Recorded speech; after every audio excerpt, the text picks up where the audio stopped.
The Lord be with you. and with your spirit. Reading from the Holy Gospel according to Luke. Glory to you, Lord. Jesus said to his disciples, "A good tree does not bear rotten fruit, nor does a rotten tree bear good fruit. For every tree is known by its own fruit. For people do not pick figs from thorn bushes, nor do they gather grapes from brambles. A good person out of the store of goodness in his heart produces good, but an evil person out of a store of evil produces evil.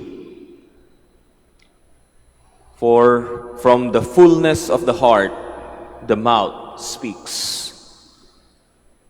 Why do you call me Lord, Lord, but not do what I command? I will show you what someone is like who comes to me, listens to my words, and acts on them. That one is like a man building a house, who dug deeply and laid the foundation on rock. When the flood came, the river burst against the house, but could not shake it because it had been well built. But the one who listens and does not act is like a person who built a house on the ground without a foundation. When the river burst against it, it collapsed at once and was completely destroyed." Brothers and sisters, the Gospel of the Lord. Praise to you, Lord Jesus Christ. Please be seated.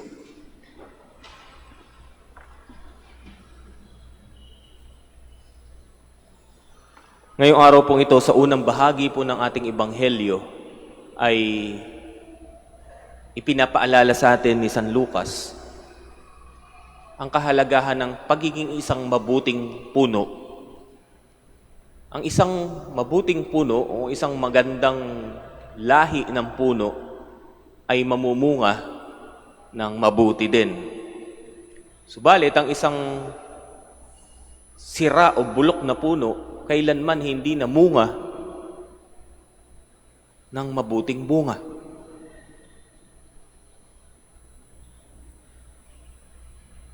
At ngayon din pong araw na ito ay inaalala po natin ang buhay at ang mabubuting halimbawa ni St. John Chrysostom. Isa po sa mga obispo at tagapagturo, pantas ng ating simbahan. At kilala siya bilang mahusay na mangangaral, hindi dahil sa magaling siyang magsalita lamang, kung hindi dahil ginagawa niya kung anuman ang sinasabi ng Panginoon. At sa ating buhay, alam niyo mga kapatid, ang pananampalataya po ay pwede nating ikumpara sa isang tanim na puno o halaman.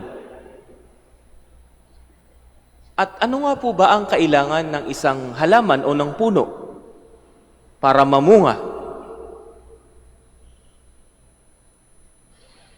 Siguro naman nag-aral tayo lahat ng elementary, ano? Saan ba itinatanim ang halaman o puno? Karamihan, kadalasan, saan? Sa lupa.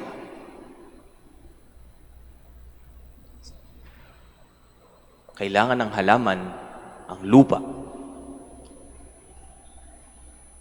Kung ang lupa ay sa halaman, ano naman sa ating buhay pananampalataya? Ano naman para sa kabanalan? Humility. Humble ba tayo? Do we recognize our shortcomings? Do we recognize our limitation? Do we recognize that ano man ang meron po tayo sa buhay na ito ay galing sa Diyos? Only a humble person can do that. Do we recognize also God's presence in the lives of our brothers and sisters?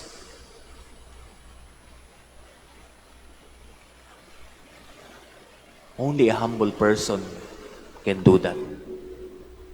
And humility and being humble, parehas po ng root word yan, humus.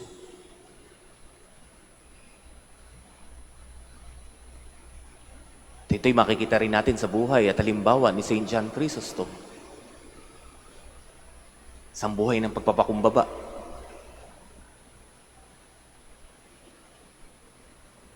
Kayo ba, mga kapatid? Yung bang pananampalataya natin, saan nakatanim? Sa kababaang loob ba?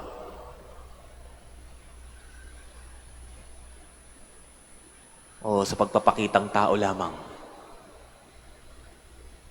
Pangalawa, hindi lang lupa ang kailangan ng isang halaman o punong kahoy para mamunga. Ano pa ang kailangan? Siyempre, kailangan ng tubig. Siyempre, kailangan ng pataba.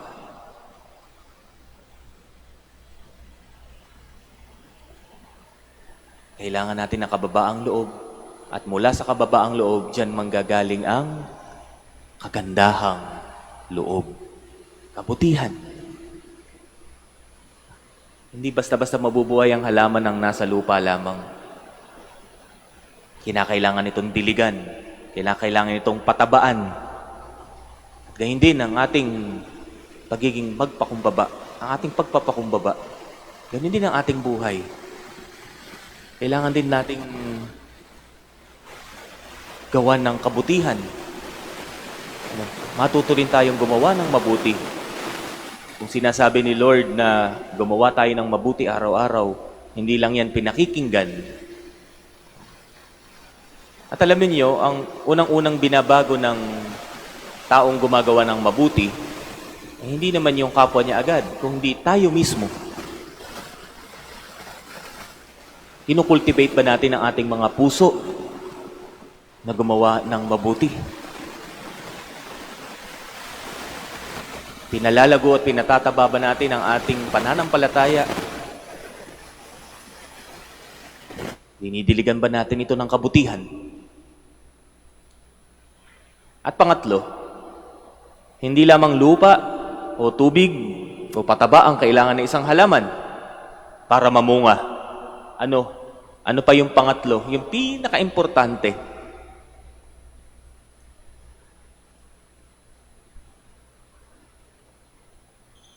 Liwanag. Araw. Alam niyo, kahit na po ang isang punong kahoy o halaman ay mataba yung lupa niya at may tubig at may pataba, kung walang liwanag, hindi niya mapaprocess ang lahat. Napaka-importante po ng liwanag para sa proseso ng photosynthesis. Hindi po mamamaximize, hindi mapoproseso ng halaman yan, hindi niya kaya i-convert yan sa pagkain kung walang liwanag ng araw. Kaya nga po yung mga halaman, di ba? Kaya yan, ang direksyon ng halaman, no, kadalasan ay pataas. Yung sunflower nga, di ba, humaharap yan kung nasa ng araw. Di ba? Kasi kailangan ng halaman ng araw.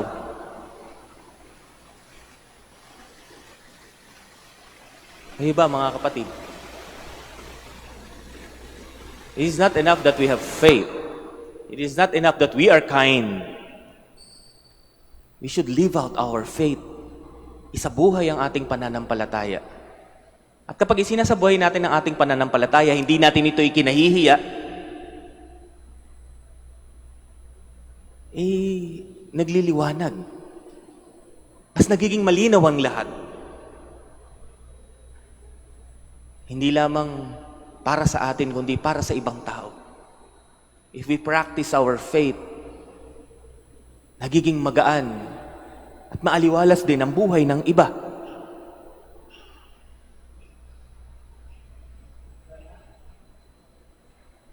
Mas nagiging meaningful ang mga ginagawa mo sa pang-araw-araw kung ito'y nakikita mo sa ilalim ng liwanag ng iyong pananampalataya.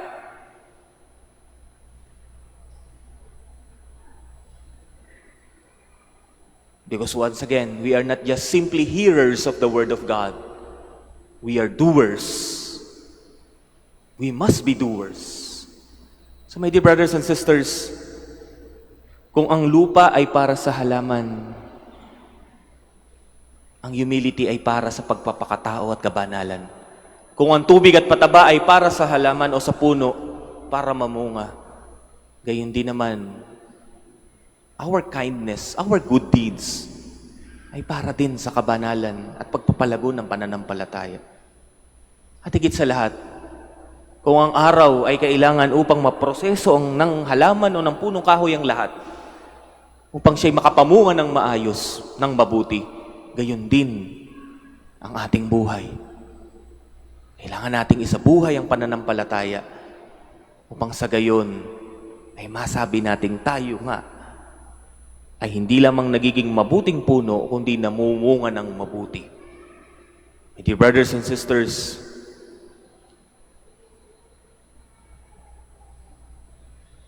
tingnan natin ang ating mga buhay-buhay. Meron ba tayong humility? Meron ba tayong kagandahang loob? Meron ba tayong lakas ng loob upang isabuhay ang pananampalatayang yan? Ito mga sangkap. Upang sa gayon, matularan natin hindi lamang si St. John Chrysostom, kundi upang maging mabuting puno, ang sa gayon, tayo rin ay makapamunga ng mabuti.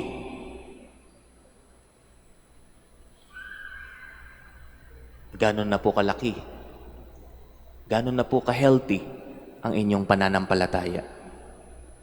Baka hanggang ngayon, sungot pa rin yan.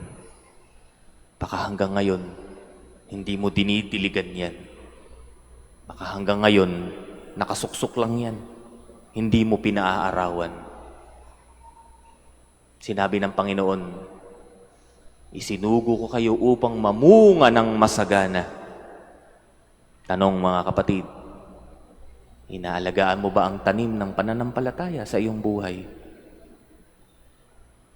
Sapagkat hindi mo alam kung kailan darating ang Panginoon upang tanungin ka, asan ang bunga? Nasaan na ang bunga ng pananampalataya mo?